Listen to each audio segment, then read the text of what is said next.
Hello दोस्तों, नमस्कार। मार्तन institute Raebareli की तरफ से मैं जितेंद्र सर एक नया टॉपिक लेकर के उपस्थित हुआ हूं। हाल फिलहाल में चर्चा में था राष्ट्रीय पार्टी का दर्जा कैसे दिया जाता है। अभी हाल फिलहाल में राष्ट्रीय पार्टी का दर्जा गुजरात चुनाव के दौरान जो आम आदमी पार्टी है, आम आदमी पार्टी जिसके राष्ट्रीय संयोजक हैं अरविंद केजरीवाल, उनकी पार्टी ने एक नई राष्ट्रीय पार्टी का दर्जा प्राप्त किया है। तो एक चुनावी मुद्दा है, ये आने वाले पेपर के लिए इंपॉर्टेंट है। आने वाले पेपर जो कि आरओ, पीसीएस, इन सभी के लिए ये वीडियो है। वीडियो स्टार्ट करने से पहले आप लोगों से छोटी सी गुजारिश है कि क्लास को लाइक, शेयर और अपने दोस्तों को शेयर कर दीजिए, चैनल को सब्सक्राइब कर लीजिए ऐसी ही वीडियो पाने के लिए। आइए स्टार्ट करते हैं, राष्ट्रीय पार्टी का दर्जा कैसे दिया जाता है। चर्चा में क्यों है, सबसे पहले ये जानते हैं। हाल ही में आम आदमी पार्टी जिसे शॉर्ट फॉर्म में आप कहते हैं, पार्टी का दर्जा प्राप्त करने वाले सभी नियमों को पूरा कर चुकी है। आम आदमी पार्टी के राष्ट्रीय संयोजक अरविंद केजरीवाल ने इनकी जो पार्टी है, इसने अभी गुजरात चुनाव के दौरान अपने सभी जो टर्म एंड कंडीशन होते हैं उन सभी को कंप्लीट कर लिया है और ये कंप्लीट करके पार्टी भी बन चुकी है। राष्ट्रीय पार्टी का दर्जा भी प्राप्त हो चुका है इसको। तो इसमें क्या क्या है देखते हैं। जैसे ही भारतीय चुनाव आयोग यानी भारतीय चुनाव आयोग इसको मंजूरी प्रदान करेगा, ये देश की 9वीं राष्ट्रीय पार्टी हो गई है। याद रखेंगे, पूछ सकता है, 9वीं राष्ट्रीय पार्टी हो गई है। इसके पहले 8वीं राष्ट्रीय पार्टी कौन सी थी? National People's Party, NPP party पूर्वोत्तर की है। ये नेशनल पीपुल्स पार्टी को इसका दर्जा प्राप्त हो चुका है। राष्ट्रीय दल का दर्जा प्राप्त करने के लिए निर्वाचन आयोग के इन मानदंडों को पूरा करना आवश्यक होता है। कौन कौन से मानदंड होते हैं, क्या टर्म एंड कंडीशन होते हैं, क्या नियम और कानून होते हैं जिनके द्वारा कि कोई भी पार्टी राष्ट्रीय पार्टी का दर्जा प्राप्त कर सकती है। आइए देखते हैं क्या है। 3 मानक होते हैं इसके। भारतीय संविधान में ये उल्लेखित है कि इसमें जो है 3 मानक होंगे। कौन कौन से होंगे? यदि कोई राजनीतिक दल 3 अलग अलग राज्यों में कुल लोकसभा सीटों का 2%, कुल लोकसभा सीटों का 2% सीट हासिल कर लेती है तो उसे राष्ट्रीय दल का दर्जा मिल जाएगा।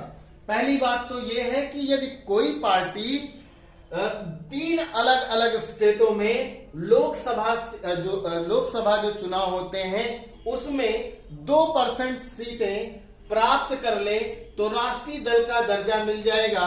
अर्थात उसे 3 अलग राज्यों में, जो हमारे लोकसभा में 550 सीटें हैं, इन 550 सीटों का यदि 2% आप कैलकुलेशन करके निकालेंगे तो 11 सीटें आएंगी। यानी 11 सीटें आपको किसी भी पार्टी को, यदि वो लोकसभा चुनाव के 3 राज्यों में ग्रहण कर लेता है तो राष्ट्रीय पार्टी का दर्जा पाने लायक हो जाता है।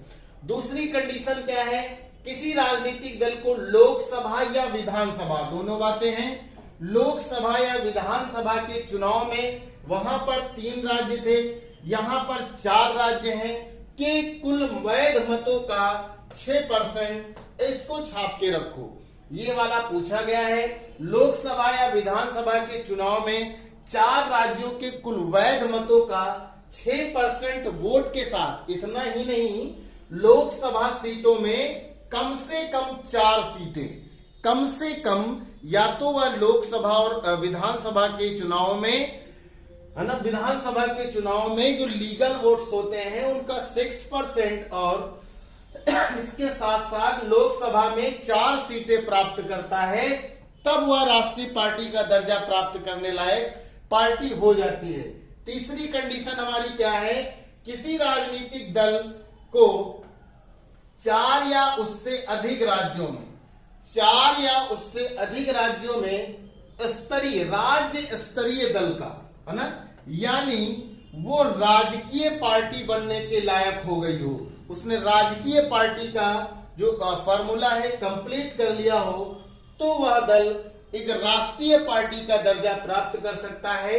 ये तीनों बातें आपको आनी चाहिए। तीनों बातें इंपॉर्टेंट हैं, अक्सर पेपर में पूछता है।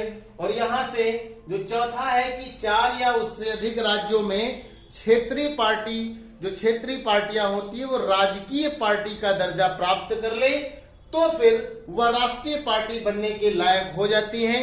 भारत में कांग्रेस है ना, बसपा, इसके अलावा सपा नहीं है, बसपा हो गई है ना, इसके अलावा बीजेपी हो गई, भारतीय कम्युनिस्ट पार्टी हो गई, मार्क्सवादी पार्टी हो गई।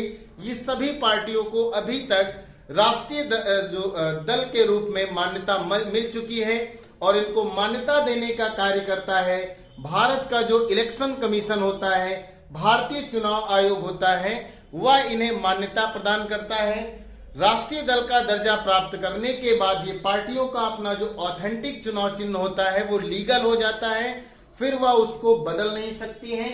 और भी सारे टर्म एंड कंडीशन इसमें हो जाते हैं। राष्ट्रीय दल का दर्जा प्राप्त करने के बाद लोकसभा में 550 सीटों का यानी कम से कम 11 सीटें वह लोकसभा में जीत जाए। तो कैसी लगी ये क्लास आप लोगों को जरूर कमेंट में बताएंगे। ऐसी ही वीडियो पाने के लिए चैनल को लाइक करें, सब्सक्राइब करें और वीडियो को ज्यादा से ज्यादा अपने दोस्तों को शेयर करें। अगले दिन फिर मिलते हैं नेक्स्ट वीडियो के साथ। तब तक अपना ख्याल रखें, खुश रहें, मस्त रहें। जय मार्तंड, विजय मार्तंड।